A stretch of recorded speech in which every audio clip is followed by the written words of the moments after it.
Good afternoon. Smart ఇన్వెస్టర్కి స్వాగతం. నిన్నటి రిలీఫ్ ర్యాలీ తర్వాత ఆశావహంగా ప్రారంభమైన మార్కెట్స్ మళ్ళీ షరామామూలే పరిస్థితికి చేరుకున్నాయి. ప్రస్తుతం అమ్మకాల ఒత్తిడి తిరిగి కొనసాగుతుంది.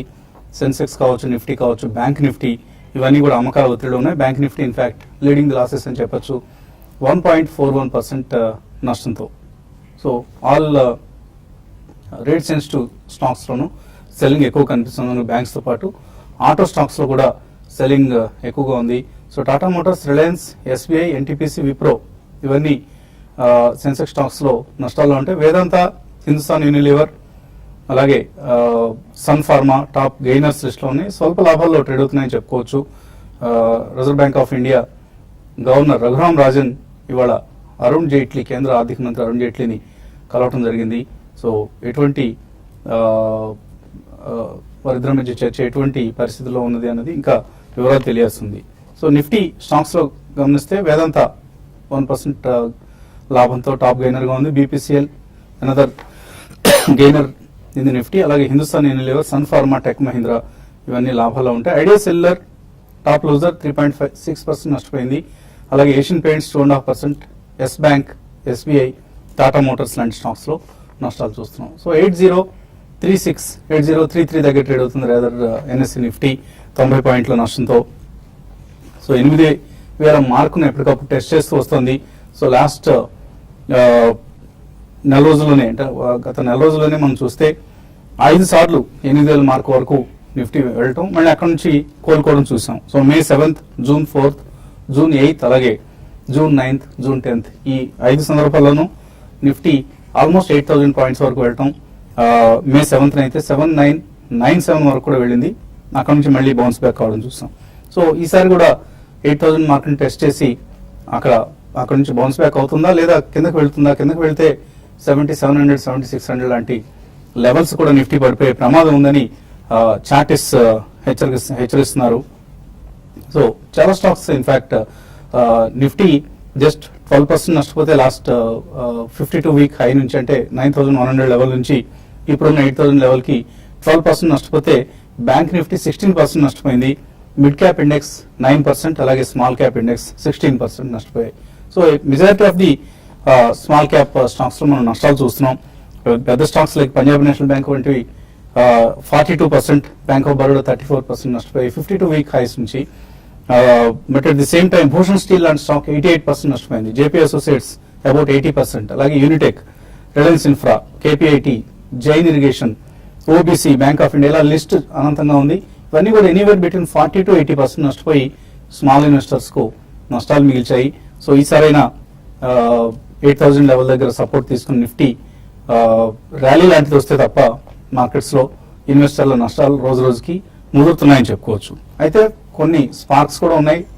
ఒక లాభంలో ఉన్న స్టాక్స్ 52 వీక్ హైస్ లో ఉన్న స్టాక్స్ లిస్ట్ చూస్తే Bajaj finance, Alembic pharma, city union bank, BEML, dish TV ఇటువంటి స్టాక్స్ లో ఇన్వెస్టర్స్ కు లాభాలు వచ్చాయి. ఇప్పటికప్పుడు మార్కెట్ ఒడిదుడుకులతో బేర్ ధోరణితో ప్రభావితం కాకుండా ఇవి మాత్రం అవుట్ పర్ఫార్మ్ చేస్తున్న స్టాక్స్. సో తక్కువ శాతం స్టాక్స్ లాభాలు ఇస్తుంటే ఎక్కువ శాతం స్టాక్స్ లో నష్టాలు వస్తున్నాయి. ఈ అంశాన్ని దృష్టిలో ఉంచుకొని ఇన్వెస్టర్స్, ట్రేడర్స్ కేర్ఫుల్ గా ఉండాల్సిన సమయం ఇది. మార్కెట్స్ పరిస్థితి గురించి మాట్లాడడానికి అనలిస్ట్ సిద్ధంగా ఉన్నారు మనతో. సో మళ్ళీ 8000 లెవెల్స్ వస్తున్నాయి నిఫ్టీ. సో ఈ పరిస్థితిలో ఇన్వెస్టర్స్ కావచ్చు, ట్రేడర్స్ కావచ్చు, మళ్ళీ ఒక బౌన్స్ బ్యాక్ ఉంటుందన్న ఉద్దేశంతో లాంగ్ పొజిషన్స్ తీసుకోవచ్చా? నిన్న ఒక స్ట్రాంగ్ రీబౌండ్ తర్వాత ఇవాళ పొద్దున అనుకున్నామా, ఇవాళ మధ్యాహ్నానికి కొంచెం రికవర్ అయ్యి కొంచెం క్లోజింగ్ కి స్ట్రాంగ్ గా ఉందంటే ఫర్దర్ అప్ ట్రెండ్ వస్తుందని. కానీ ఊహించిన విధంగా కొంచెం ఓపెనింగ్ పాజిటివ్ గా ఉన్నప్పటికీ ఎమ్మడే మార్కెట్ తగ్గిపోవటము, మైనస్ లోకి రావటము, 50, 60, 80 పాయింట్స్ వరకు పట్టము చూస్తుంటే కనుక మార్కెట్ లో బాగా వీక్నెస్ ఉందని చెప్పొచ్చు. మార్కెట్ లో బాగా సెల్లింగ్ ప్రెషరే ఉంది. మార్కెట్ లో అలాగే లాస్ట్ 1 వీక్ చూస్తే హై లెవెల్ కూడా నిలదొక్కుంటుంది, కోలేకపోతుంది. మార్కెట్ మనం చూస్తే కనుక రెండో రోజే ఎంబడే ఫాల్ పెరిగిన తర్వాత 8000 పరీక్షిస్తోంది. సో ఈసారి నిలబడుతుందా లేదంటే కొంచెం సందేహంగానే కనిపిస్తోంది. మార్కెట్ ఇవాళ రేపు 8000 ఒకసారి పరీక్షించే అవకాశం ఉంది. క్రూషియల్ ఇది షార్ట్ టర్మ్ సపోర్టే కాదు, ఇది మధ్యకాలిక సపోర్ట్ కూడా. మార్కెట్ ఖచ్చితంగా రీబౌండ్ అవ్వాలి. రీబౌండ్ అవ్వకుండా కనుక దాని కింద క్లోజ్ అవుతాయి మటుకు ఫ్రెష్ గా మార్కెట్ మళ్ళీ ఒక షార్ట్ టర్మ్ కరెక్షన్ వెళ్లే అవకాశం ఉంది. అప్పుడు నెక్స్ట్ టార్గెట్ 7700 వరకు వెళ్లే అవకాశం కనిపిస్తుంది. సో ఇవాళ మూవ్మెంట్ చూస్తుంటే చాలా క్రిటికల్ గానే ఉన్నట్టు కనిపిస్తుంది. క్లోజింగ్ వరకు కొంచెం చూడండి 3 వరకు. ఒకవేళ కనుక మార్కెట్ రికవర్ అవుతే కనుక లాంగ్ పొజిషన్స్ స్టాప్ లాస్ పెట్టి 8,000 కింద స్టాప్ లాస్ పెట్టి హోల్డ్ చేయొచ్చు. రికవరీ అవ్వకుండా 8,000 కింద కనుక క్లోజ్ అవుతే మటుకు ఫ్రెష్ లాంగ్ పొజిషన్స్ అవాయిడ్ చేయడం మంచిది. 8,000 కింద క్లోజ్ అవుతే లాంగ్ పొజిషన్స్ ని కట్ చేసేయడం మంచిది. So on the whole market ఇవాళ వీక్నెస్ కొంచెం క్రూషియల్ గానే ఉంది. కొంచెం ప్రస్తుతం కొంచెం లాంగ్ పొజిషన్ అవాయిడ్ చేయడం మంచిది. మీరు ఎటువంటి సలహా ఇస్తారు, especially mid and small cap లో డాబుల్ చేసే వాళ్ళ కోసం? మిడ్ అండ్ స్మాల్ క్యాప్ లో ఇప్పట్లో ఇమీడియట్ గా పెరిగే అవకాశం అయితే చాలా లిమిటెడ్ గా ఉంటాయండి. కాబట్టి ఆల్రెడీ ఏమైనా పొజిషన్స్ ఉంటే మాత్రం గత 2-3 రోజులుగా చెప్తున్నాము, ఎగ్జిట్ కమ్మనే చెప్తున్నాము. ఇప్పట్లో మార్కెట్స్ పెద్ద పెరిగే అవకాశం అయితే కనపడలేదు. ఈవెన్ గ్లోబల్ మార్కెట్స్ పెద్దగా నెగిటివ్ లేదు. ప్లస్ ఈ రోజు కూడా చూస్తే దాదాపు అన్ని గ్లోబల్ మార్కెట్స్ అన్ని కూడా చాలా స్ట్రాంగ్ గా ట్రేడ్ అవుతున్నాయి. ఓన్లీ మన మార్కెట్ నిన్నటికి రివర్స్. ఎప్పుడైతే నిన్న షార్ట్ కవరింగ్ ర్యాలీ వచ్చిందో, నిన్న మార్కెట్ పెరిగిన విధానంగా చూస్తే దగ్గర 60-70% షార్ట్ కవరింగ్ ర్యాలీ అని చెప్పొచ్చు. ఇమీడియట్ గా షార్ట్స్ మార్కెట్ లో నుంచి ఎగ్జిట్ అయిపోయినాక షార్ట్ కవరింగ్ వచ్చినాక ఈ రోజు ఫాలో అప్ బయింగ్ ఉండాలి. అయితే ఏమాత్రం ఈ రోజు ఫాలో అప్ బయింగ్ లేకుండా మార్కెట్ +30 నుంచి -100 పాయింట్స్ దాకా చూసాము. కాబట్టి ఇంత వోలటాలిటీ ఉన్నప్పుడు ట్రేడర్స్ మాత్రం F&O లో ఫ్యూచర్స్ లాంగ్ పొజిషన్ తీసుకోవద్దని చెప్తాను. ఎందుకంటే చాలా ప్రైస్ కరెక్షన్ అనేది హెవీగా ఉన్నప్పుడు చాలా డ్యామేజ్ అనేది అయ్యే అవకాశం ఎక్కువ ఉంటుంది. కాబట్టి చాలా కాషియస్ గా ఉండమని చెప్తాను. ఇంకా F&O లో పొజిషన్ తీసుకోవాలంటే ఆప్షన్స్ వైపు, అంటే మార్కెట్స్ పెరిగినప్పుడు పుట్ ఆప్షన్ తీసుకోమని సజెస్ట్ చేస్తాను. కరెంట్ అవర్స్ లో నిఫ్టీ ఇంకా ఫర్దర్ గా వీక్ అయ్యే అవకాశం ఎక్కువ కనపడుతుంది. ఎవరి ర్యాలీని సెల్ చేయమని చెప్తాను. దాదాపు అన్ని కౌంటర్స్, అన్ని సెక్టర్స్ కూడా ఈ పార్టిసిపేషన్ డౌన్ సైడ్ చాలా యాక్టివ్ గా పార్టిసిపేట్ చేస్తున్నాయి. ఏవైతే లాస్ట్ 2-3 రోజులుగా నిఫ్టీని ఆపిన రిలయన్స్ ఇండస్ట్రీస్ ఈ రోజు రివర్సల్ ప్యాటర్న్ ఏర్పడింది. దానికి కరెక్ట్ 80 ఆ లెవెల్ దాకా రావడం చూసాం. కాబట్టి 80లో కొంచెం సపోర్ట్ ఉంటుంది. ఎక్స్క్యూజ్ మీ, అది కానీ బ్రేక్ అయింది ఇంకా ఫర్దర్ గా పడే అవకాశం ఎక్కువ కనపడుతుంది. ఈవెన్ బ్యాంక్ నిఫ్టీ కూడా చూస్తే ఈ రోజు నిన్నటి కంప్లీట్ గా రివర్సల్ ప్యాటర్న్ లో ఉంది. కాబట్టి ర్యాలీస్ లో బ్యాంక్ నిఫ్టీని కూడా సెల్ చేయమని చెప్తాను. తర్వాత కోటక్ బ్యాంక్ ఒకటి ఈ రోజు చాలా వీక్ గా ఉంది, ఇది కూడా హై లెవెల్ లో సెల్ చేసుకోవచ్చు. తర్వాత ఐసిఐసిఐ బ్యాంక్ ఒకటి లాస్ట్ 2 డేస్ గా స్ట్రాంగ్ ఉన్నా కూడా ఈ రోజు కూడా వీక్ గా ఉంది, దాన్ని కూడా సెల్ చేయమని చెప్తాను. తర్వాత ఇన్ఫ్రా స్టాక్స్ మాత్రం ఈరోజు చాలా ఎక్కువ శాతం పర్సంటేజ్ పరంగా చూస్తే ఎక్కువ నష్టపోతున్నాయి. వాటిలో కూడా ఎవరి ర్యాలీలో సెల్ చేయమంటాను. ఓవరాల్ ట్రెండ్ పరంగా చెప్పాలంటే 1 or 2 స్టాక్స్ తప్ప మిగతా అన్ని సెక్టర్లు బాగా వీక్ ఉన్నాయి. ర్యాలీస్ లో సెల్ చేయమని చెప్తాను. అలాగే గురువారం మధ్యాహ్నం పర్సనల్ ఫైనాన్స్ ఎక్స్పర్ట్ బాలరాజ్ గారు స్టూడియోలో సిద్ధంగా ఉన్నారు. సో ఇవాళ చిల్డ్రన్ ఎడ్యుకేషన్ గురించి మాట్లాడుతున్నారు. Milestone planning or education planning గురించి మాట్లాడతాం. సో అందరూ అమితంగా ప్రేమించేది వాళ్ళ పిల్లల్ని. సో పిల్లల కోసం ఏమైనా చేయడానికి సిద్ధంగా ఉంటారు తల్లిదండ్రులు. వాళ్ళ కోసం ఎటువంటి ఇన్వెస్ట్మెంట్ ప్లాన్స్ మీరు రికమెండ్ చేయబోతున్నారు? మనం మైల్స్టోన్ ప్లానింగ్ ఏ విధంగా చేసుకోవాలి, ఆప్షన్స్ ఏంటనేది మనం 1 to 2 weeks లో మనం చేస్తాం దాన్ని. And children's education planning or milestone planning అనేది చాలా ఇమోషనల్ గోల్ అండి పేరెంట్స్ కి. So every parent would want their children to be doing better in their future. దానికి ఎంతైనా సిద్ధంగా ఉంటారు. సో వాళ్ళ రిటైర్మెంట్ ప్లానింగ్ ని కూడా పక్కన పెట్టి పిల్లలకు ఒక మంచి భవిష్యత్తు ఇవ్వాలనే ఆలోచనలో చాలా మంది ఉంటారు. సో అయితే చిల్డ్రన్స్ ఎడ్యుకేషన్ ప్లానింగ్ గురించి ప్లాన్ చేసేటప్పుడు కొన్ని జాగ్రత్తలు తీసుకోవాలి. కొన్ని మిస్టేక్స్ కూడా జరుగుతుంటాయి. ఆ మిస్టేక్స్ ఏ విధంగా ఉంటాయంటే చాలా లేట్ గా స్టార్ట్ చేయడం. సో పిల్లలు 10 years 15 years తర్వాత వాళ్ళ హైయర్ ఎడ్యుకేషన్ ప్లాన్ చేయాలి అని చెప్పేసి పేరెంట్స్ కి ఆలోచన వస్తుంది. అది చాలా లేట్ అయిపోతుంది అనమాట. సో జనరల్ గా ప్లానింగ్ అనేది పుట్టిన తర్వాతనో లేదా పుట్టక ముందైనా, ఇప్పుడు కొందరు పేరెంట్స్ పుట్టక ముందు కూడా ప్లాన్ చేస్తూ ఉన్నారు. సో ఎంత త్వరగా ప్లాన్ చేస్తే అంత మంచిది. ఇన్ఫాక్ట్ గతంలో ఈ ధోరణి ఉండేది, అంటే పిల్లల కోసం వాళ్ళు పుట్టిన వెంటనే సాధారణంగా వాళ్ళ కోసం ఏదో ఒక రికరింగ్ డిపాజిట్ స్కీమ్ ఇంకొకటో సెలెక్ట్ చేసుకోవటం, అందులో ఇన్వెస్ట్ చేయడం, వాళ్ళకున్న పరిజ్ఞానం మేరకు చేస్తుండేవాళ్ళు. ఈ మధ్య అందరూ కూడా కెరీర్ ఆస్పిరెంట్స్ అందరూ కూడా ముందు ఇల్లు కొనేస్తున్నారు, కారు కొనేస్తున్నారు, అక్కడ స్టక్ అయిపోతున్నారు. అక్కడ చాలా ఈఎంఐలు ఎక్కువ అవ్వడం వల్ల అండ్ కమిట్మెంట్ కూడా ఎక్కువ అవ్వడం వల్ల ఎడ్యుకేషన్ ప్లానింగ్ కి కానీ రిటైర్మెంట్ ప్లానింగ్ కి కానీ డబ్బులు పక్కన పెట్టడానికి వీలు అవ్వట్లేదు. సో దాని వల్ల చాలా లేట్ అయిపోతుంది. సో మనకు ఎంత టైం ఎక్కువగా ఉంటే మనకు తక్కువగా ఇన్వెస్ట్మెంట్ చేసి అధికంగా లాభాలు రావడానికి అవకాశం ఉంటుంది. పవర్ ఆఫ్ కంపౌండింగ్ మనకు హెల్ప్ అవుతుంది. సో టైం తక్కువగా ఉండడం వల్ల అధికంగా ఇన్వెస్ట్మెంట్ చేయాల్సిన అవసరం వస్తుంది. So starting late is one of the biggest mistake అండి. ఇదే కాకుండా ఎంత ఎక్స్పెండిచర్ అవుతుంది అనేది కూడా మనము ఎస్టిమేట్ చేసుకోవాలి. సో ఒక టైంలో కేజీ నుంచి పీజీకి అయ్యే ఖర్చు ఈ రోజుల్లో ఓన్లీ కేజీకే అవుతుంది. సో ఎడ్యుకేషన్ ఇన్ఫ్లేషన్ అంత ఎక్కువగా ఉంది, ఆల్మోస్ట్ 10 to 15%. ప్లాన్ చేసుకునేంత సమయం కూడా ఎవరు లేదు కదా ఈ స్కూల్స్ కానీ స్కూల్స్ యాజమాన్యాలు. అవునండి. ఎల్కేజీకే 70,000 కట్టండి, 80,000 కట్టండి, 1,00,000 కట్టండి, ఈవెన్ 2 లక్షల రూపాయలు వసూలు చేసే స్కూల్స్ కూడా ఉన్నాయి. సో అంటే ఒక టైంలో కేజీ నుంచి పీజీ వరకు 70,000 లక్ష రూపాయలు ఖర్చు అయ్యేది, కానీ ఇప్పుడు కేజీకి అంత అవుతుంది. So education inflation has been very high in the past, and going forward కూడా ఇన్ఫ్లేషన్ ఆ విధంగానే ఉంది. 10 నుంచి 15% వరకు మనకు ఇన్ఫ్లేషన్ ఉంటుంది అనమాట. సో ప్లానింగ్ చేసేటప్పుడు ఏ విధమైన ఖర్చులు ఉంటాయో కూడా మనం చూసుకోవాలి. సో ఎడ్యుకేషన్ ప్లానింగ్ అంటే కాలేజ్ ఫీజు ఒకటే కాదండి, కాలేజ్ ఫీజుతో పాటు ఇంకా వేరే వేరే ఖర్చులు కూడా ఉంటాయి. కాలేజ్ ఫీజు అవ్వచ్చు, బుక్స్ అవ్వచ్చు, ట్రాన్స్పోర్టేషన్ అవ్వచ్చు, వేరే దగ్గర ఉంటే కనుక పేరెంట్స్ దగ్గర కాకుండా అవుట్ ఆఫ్ ద ప్లేస్ ఉంటే, అవుట్ ఆఫ్ ద టౌన్ ఉంటే కనుక, so boarding facilities, mess expenses, దీంతో పాటు one of the biggest expenditure will be pocket money. So ఇవన్నీ కూడా ఏ విధంగా ఉంటాయి ఖర్చులను గమనించుకొని, సో ఈ రోజు ఎంత కాస్ట్ అవుతుంది, ఇన్ఫ్లేషన్ తోని భవిష్యత్తులో ఎంత కాస్ట్ అవుతుంది అని చెప్పేసి ఆ విధంగా మనం ప్లాన్ చేసుకోవాలి. సో కాస్ట్ ఎప్పుడు కూడా అండర్ ఎస్టిమేట్ చేయకూడదు. సో ఎలాంటి ఎడ్యుకేషన్ ఇవ్వాలనుకుంటున్నామో దాని ప్రకారం ఓవరాల్ కాస్ట్ ఎంత అవుతుంది అని చెప్పేసి మనం చూసుకోవాలి. సో దీంతో పాటు థర్డ్ మిస్టేక్ ఏం చేస్తారు అని అంటే చూసింగ్ రాంగ్ ఇన్వెస్ట్మెంట్స్. ఏదో ఒక చిల్డ్రన్స్ పాలసీ తీసుకోనో లేదా ఫిక్స్డ్ డిపాజిట్ లో ఇన్వెస్ట్మెంట్ చేసో ఇది యూజ్ అవుతుంది అండ్ దాంతో పాటు మొత్తం ఎడ్యుకేషన్ అయిపోతుంది అని చెప్పేసి జనరల్ గా సాధారణంగా అనుకుంటూ ఉంటారు, కానీ అది కాదండి. ముఖ్యంగా చాలా మంది పేరెంట్స్ ఏం చేస్తారంటే ఒక చైల్డ్ ప్లాన్ తీసుకొని that will be helpful for their education అంటారు. ఫస్ట్ మనం చేయాల్సిందల్లా ఓవరాల్ గా ఎకనామిక్ ప్రొటెక్షన్ ఇవ్వాలి చైల్డ్ కి. సో దానికి సంబంధించి అడెక్వేట్ ఇన్సూరెన్స్ కవర్ తీసుకోవాలి. అండ్ ఎప్పుడు కానీ పిల్లల పైన పాలసీలు తీసుకోకూడదు. Parents are dependent on children for only emotional reason, whereas children are dependent on parents for emotional and financial reason. So పిల్లల పైన పాలసీ తీసుకుంటే అన్ఫార్చునేట్లీ చైల్డ్ కి ఏమైనా అయిందంటే పేరెంట్స్ కి డబ్బులు వస్తాయి, and no parent would like to have that sort of money. అందుకోసమే అడెక్వేట్ కవరేజ్ ఫాదర్ పైన, బ్రెడ్ విన్నర్ పైన తీసుకోవాలి. అండ్ దాంతో పాటు ఇన్సూరెన్స్ ప్లాన్స్ లలో, ట్రెడిషనల్ ఇన్సూరెన్స్ ప్లాన్స్ లలో ఇన్వెస్ట్మెంట్ చేస్తే కనుక మనకు 4-5% లేదా 6% వస్తుంది. So but education inflation 10 to 15% ఉంది. సో ఎప్పుడు కానీ ఇన్వెస్ట్మెంట్ చేసేటప్పుడు ఇన్ఫ్లేషన్ అట్లీస్ట్ మీట్ అవ్వాలి, లేకపోతే దాన్ని బీట్ చేసేటట్టు దాని విధంగా ఉండాలి. అండ్ ఫిక్స్డ్ డిపాజిట్లలో చేయడం వల్ల కూడా 5-5.5% వస్తుంది పోస్ట్ టాక్సెస్ మనకు.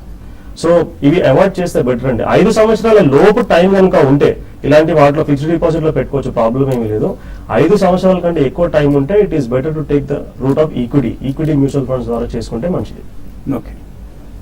సో పిల్లల కెరీర్ ప్లానింగ్ కోసం కావచ్చు, పిల్లల ఎడ్యుకేషన్ కోసం కావచ్చు, పేరెంట్స్ ఎటువంటి ప్లానింగ్ తీసుకోవాలన్న అంశంపై చర్చ కొనసాగించబోతుంది. అలాగే మనకు సుందర్ గారు కూడా కొన్ని వివరిస్తారు, ఆయన చిల్డ్రన్ ఎడ్యుకేషన్ సంబంధించి ఎటువంటి ప్లాన్స్ తీసుకున్నారో అవి తెలుసుకోబోయే ముందు కాసేపు ప్రకటన.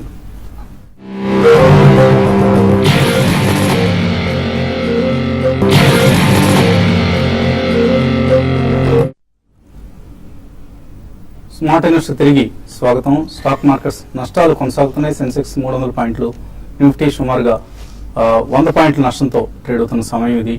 బాహుబలి చరిత్ర సృష్టించబోతున్న సినిమా ఇది. సో అనేక చారిత్రక ఘట్టాలతో తెలుగు ప్రజల జీవితంతో ముడిపడిన TV5లో ఈ కార్యక్రమం ఓన్లీ ఎక్స్క్లూజివ్లీ ప్రత్యేకంగా TV5లో మాత్రమే ప్రసారం అవుతున్న కార్యక్రమం ఇది. సో బాహుబలి ఆడియో లాంచ్ ని ఎవరు మిస్ కాకుండా చూడండి, శనివారం సాయంత్రం 6 గంటలకు.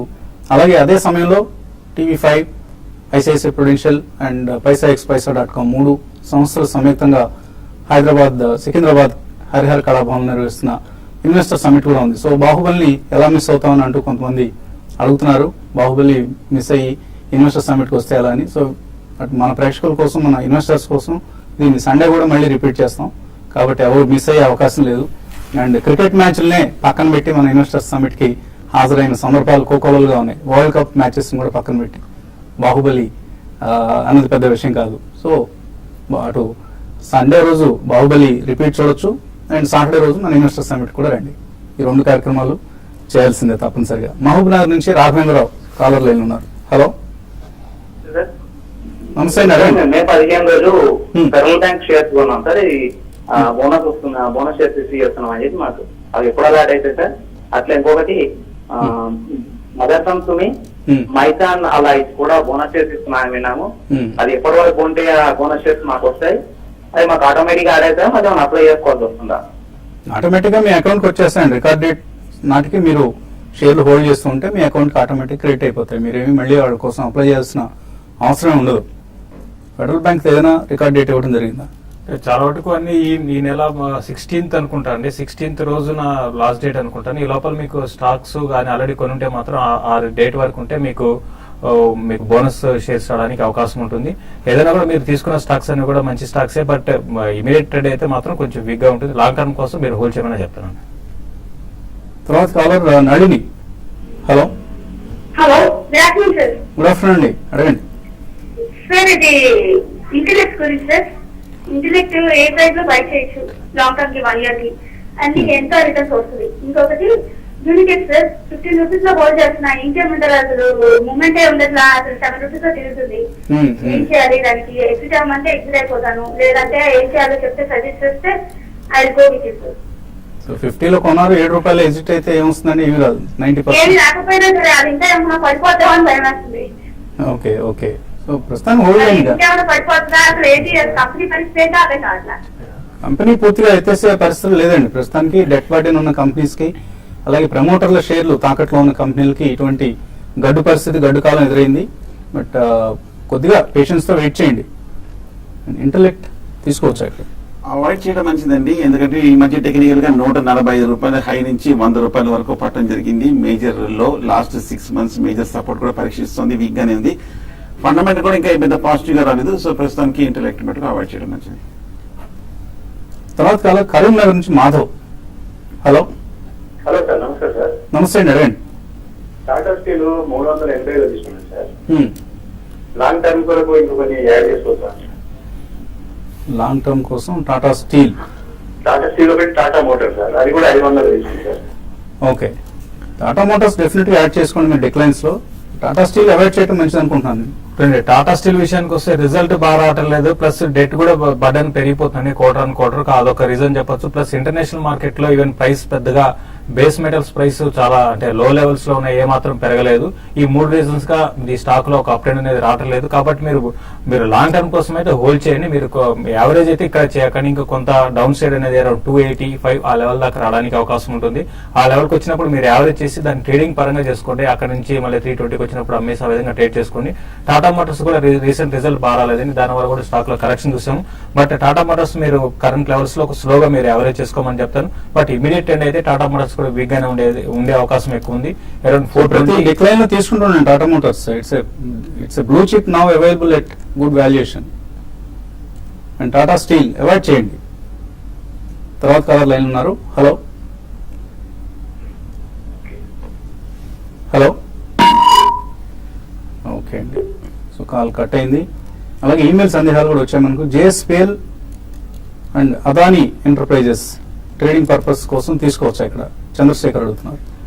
అదాని ఎంటర్ప్రైజెస్ కొంచెం టెక్నికల్ గా ఈ లెవెల్ అట్రాక్టివ్ గా కనిపించినప్పటికీ last 2 weeks market reaction, last 2 days గా మార్కెట్ రియాక్షన్, అలాగే స్టాక్ రియాక్షన్ చూస్తుంటే కనుక పెద్ద ఏమి ఇంకా పాజిటివ్ గా కనిపించట్లేదు. కొంచెం వెయిట్ చేయండి. అలాగే జేఎస్పీఎల్ కూడా ప్రస్తుతం అవాయిడ్ చేయడం మంచిది.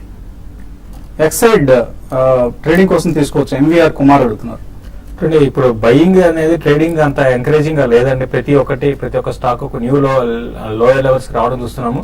కాబట్టి మీరు వెయిట్ చేయండి. అరౌండ్ 140 ఆ లెవెల్కి వచ్చినప్పుడు తీసుకొని మళ్ళీ ఇమీడియట్ గా 2 to 3% ఈవెన్ 4% లో ఎగ్జిట్ అయిపోతే తీసుకోమని చెప్తాను. ఎంఎస్ రాజు భద్రాచలం నుంచి క్యాపిటల్ ఫస్ట్ తీసుకోవచ్చా ఇక్కడ? క్యాపిటల్ ఫస్ట్ కూడా టెక్నికల్ గా వీక్ గానే ఉందండి, అన్ని స్టాక్స్ తో పాటు. కరెక్ట్ గా 360 రూపాయల దగ్గర ట్రేడ్ అవుతుంది. ప్రస్తుతం అయితే అవాయిడ్ చేయడం మంచిది. ఇంజనీర్స్ ఇండియా 210 కాల్ ఆప్షన్ అమ్మారట ప్రసాద్ బాబు, హోల్డ్ చేయొచ్చు ఈ పొజిషన్. ఇంజనీర్స్ ఇండియా యాక్చువల్ గా ఆప్షన్స్ లో పెద్దగా యాక్టివిటీ ఉండదండి, బట్ మీరు ఉన్న పొజిషన్ అయితే హోల్డ్ చేయమని చెప్తానండి. డిఎల్ఎఫ్ 6 months కోసం తీసుకోవచ్చా ఇక్కడ? రాజు కుమార్. కొంచెం వెయిట్ చేయండి. 190 రూపీస్ దగ్గర లాంగ్ టర్మ్ సపోర్ట్ ఉంది, అక్కడ వస్తే అట్రాక్టివ్ లెవెల్ కనిపిస్తుంది. అండ్ చిల్డ్రన్ ప్లాన్స్ విషయానికి వస్తే, సో అంటే ఇందాక ఓవరాల్ గా గైడ్ లైన్స్ చెప్పారు మీరు, బ్రాడ్ గా ఎలా స్టార్ట్ చేయాలి, ఎక్కడెక్కడ మిస్టేక్స్ చేస్తారన్న అంశాన్ని మరికొంత ఎలాబరేట్ చేయండి. యా, అంటే మనకు జనరల్ గా ఎడ్యుకేషన్ లో స్కూల్ ఎడ్యుకేషన్ వరకు మాత్రం రెగ్యులర్ గా ఇన్కమ్ ఏమైతే ఉంటుందో అందులోంచే స్కూల్ ఫీజు పే చేస్తాము. దానికి సపరేట్ గా ప్లానింగ్ చేయాల్సిన అవసరం లేదు. కానీ మేజర్ అవుట్ఫ్లో మాత్రం ఇంటర్మీడియట్, గ్రాడ్యుయేషన్, పోస్ట్ గ్రాడ్యుయేషన్ లో ఉంటుంది. సో ఉదాహరణకి మనం ఇన్ఫ్లేషన్ గురించి మాట్లాడాం ఇంతకుముందు. సో ఈ రోజు కనుక 10 lakh rupees మనకు ఓవరాల్ గా పోస్ట్ గ్రాడ్యుయేషన్ కి ఖర్చు అవుతే అట్ 10% ఇన్ఫ్లేషన్ 10 సంవత్సరాల తర్వాత ఆ కాస్ట్ వచ్చేసి 25.93 lakhs అవుతుంది. ఆల్మోస్ట్ 1.6 times మోర్ అవుతుంది.